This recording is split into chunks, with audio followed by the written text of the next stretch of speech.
Thank you, Marion. Well, the drosha this week is Tazria, and it's not a very easy or pleasant, not my drosha, sorry, the parashat this week is Tazria, and the translation is leprosy.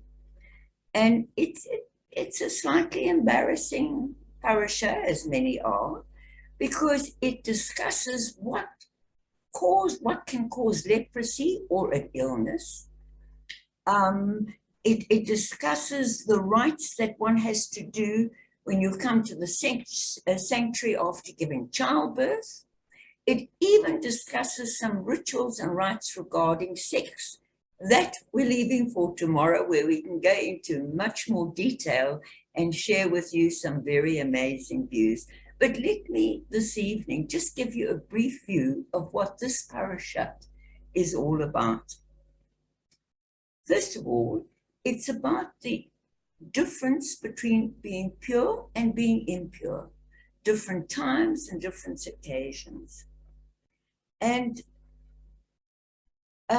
leprosy wasn't regarded in those days only as leprosy, but some rabbis preferred to interpret it as any type of disease or illness which attacks a person.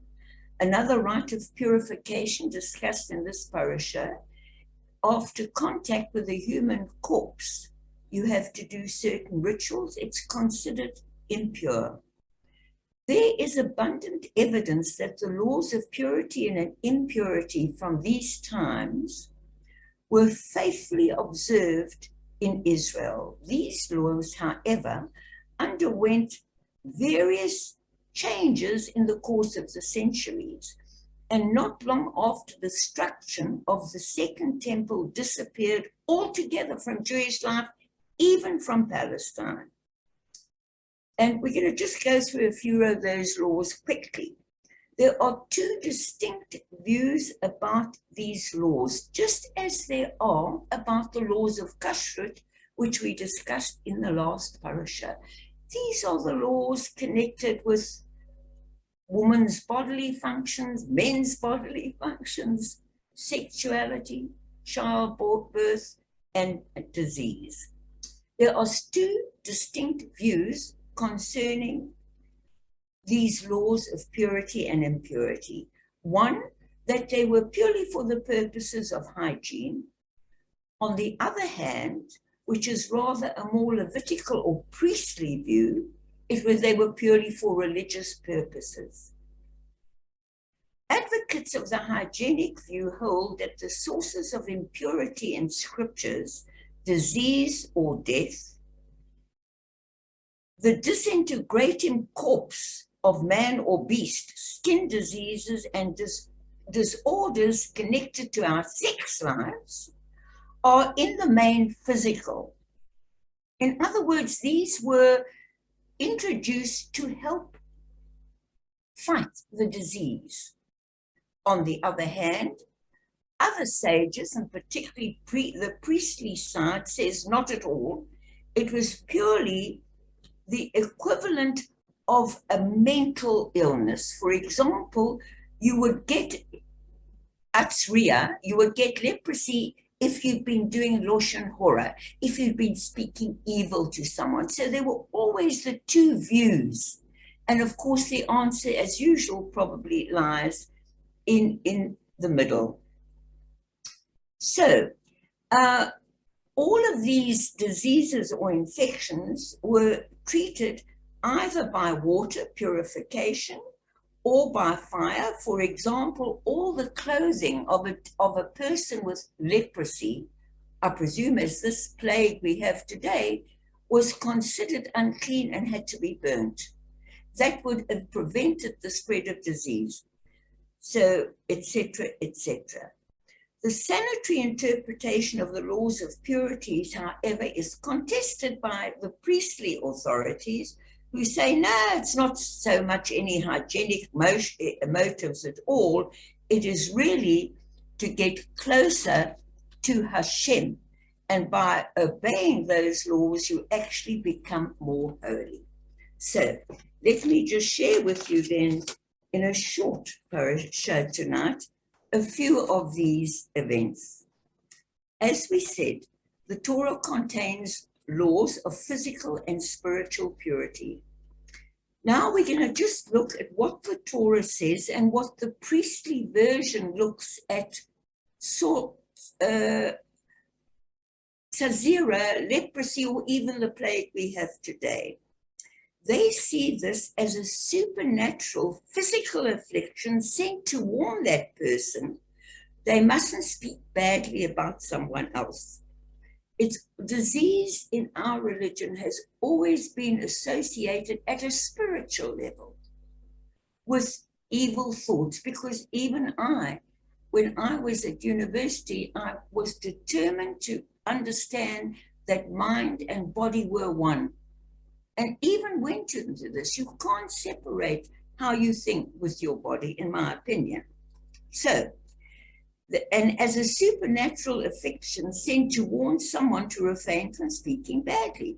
The disease progressively affected the home, the clothes, one's skin, unless the individual corrected his way and followed the purification process stated in Torah, which we'll be reading more about tomorrow. There are three types, and this I thought you would find interesting, of speech transgressions. One, Lashon Hora, literally an evil tongue, making a derogatory or damaging statement about someone, even though you are speaking the truth, you are still not allowed to do it. Isn't that interesting? Number two, Motzi Shemra, slander, where what is spoken is negative and false. And we hear that today all the time, claiming to be the truth. Three, rechilus, literally tale-bearing, telling someone negative things about another person said that someone else said about him. In other words, you're repeating it down the line. So all of this is forbidden. And really, whether it leads or not to a physical disease, it certainly leads to a mental disease in ourselves, because by doing Lashon Hora, we instinctively, with the voice of Hashem inside us, know that we shouldn't be doing this. And we often then feel bad about ourselves. And it leads to it's to our detriment more than the people even we're speaking about. But who knows what the effect our words will have when they're repeated and repeated and repeated down the line. It could lead to the most horrible things. The third thing, and I'm just going to mention this briefly, is the laws we'll be talking about in greater detail is after childbearing, a woman was considered impure. These laws, by the way, only applied to those people who were coming to the sanctuary. They didn't apply if you didn't go to the sanctuary. But of course, to very religious people who regularly went to the sanctuary when they were commanded to, it applied as well in the intervening sections. So let me just see if I can quickly find my notes here on what the great sages had to say. So, okay, this parasha actually begins discussing the laws of a woman who has just given birth. A number of weeks after this happy event, she brings offerings to the holy temple, a lamb for a burnt offering and a turtle dove for a sin offering. The burnt offering is an expression of thanks for the Almighty's kindness in achieving this beautiful child. Why the sin offering? What possible sin can a woman have committed by giving birth to a child? After all, bearing a child is one of the greatest mitzvah in our Torahs. And if you haven't, like me, the next version of this is bearing a child in terms of writing or in terms of sharing your knowledge with others. So Judaism always has compassion for all. But let's continue here. Now, the commentators offer all different explanations. As you know, in Judaism, there's not only one right way. It is not our way. We have to listen to each other, even though we may think we're right. And I have just learned many examples of that right now during lockdown with my small team and my management team and myself. And there are many different views. Let's listen to a few of the views before I conclude of the great sages on why it was considered a woman came and have to offer a sin offering. We can understand a Thanksgiving offering, but a sin offering, what's wrong with giving birth to a child? Okay, many different interpretations. One was that it is because she went through terrible pain and she's still alive, and she's thinking perhaps of all the mistakes she made in her life, while she's so grateful to Hashem for allowing her still to be alive after this painful childbirth. And that is one of the reasons, in addition to a Thanksgiving, she does a sin offering. Let's see what else has been said. Okay.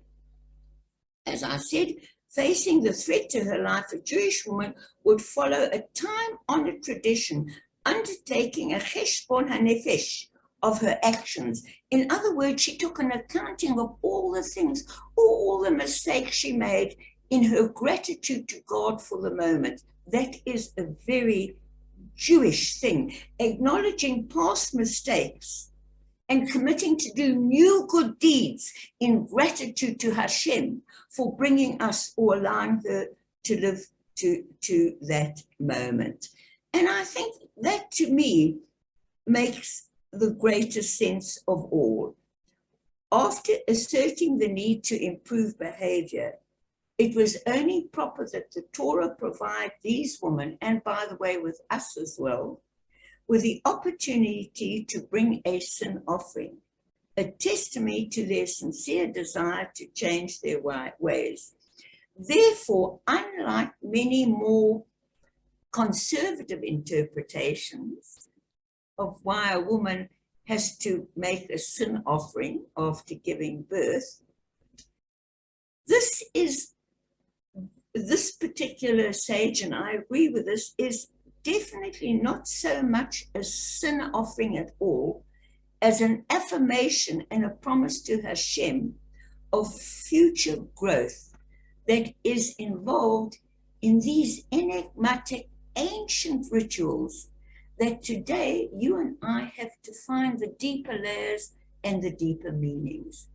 May we all, in a moment of gratitude to Hashem, achieving something we really want, in that moment when we achieve it, may we also offer our thanksgiving that we do today in another way, not with a turtle dove, but with our thoughts, with our commitment to Hashem, to listen to each other's point of view, to forgive us for our past mistakes when perhaps we haven't, and to help us grow towards the complete, beautiful, successful human being, in spite of all our mistakes and all our trials, in gratitude to Hashem. And we thank him for this. Shabbat Shalom.